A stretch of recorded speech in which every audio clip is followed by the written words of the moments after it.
Kate Pedersen here at BMO Field as the Toronto Argonauts get set for a long trip to the West Coast, starting with a visit to the league-leading Calgary Stampeders.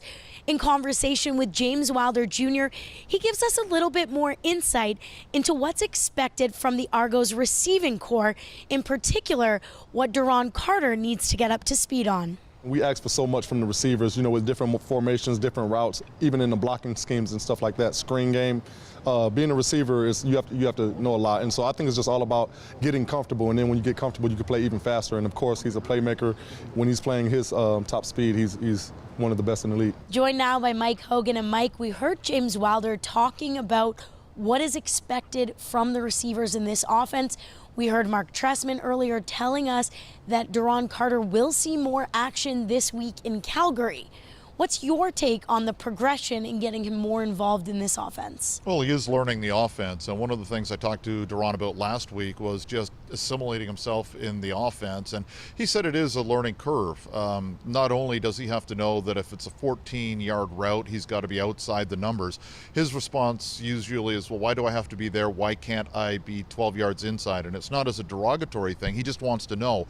And he says the one thing that he really appreciates about Mark Trestman is Mark Trestman tells you why. It's just not, you have to be there because I say you have to be there. He explains and breaks it down. So that's one of the things that Carter's doing. He's getting used to Trestman's way of coaching and learning the intricacy of the Toronto depth in terms of receivers.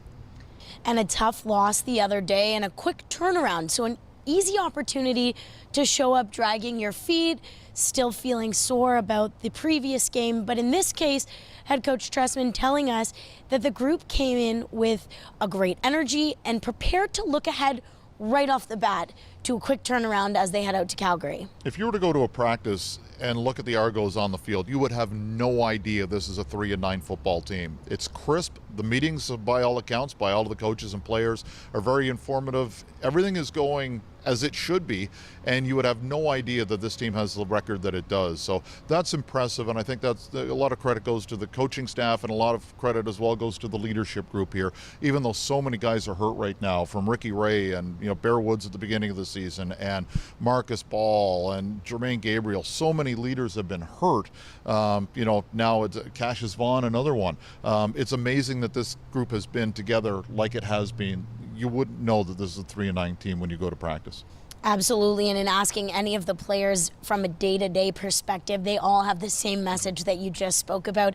And we will be on the road trip this week, so stay tuned to Argonauts.ca.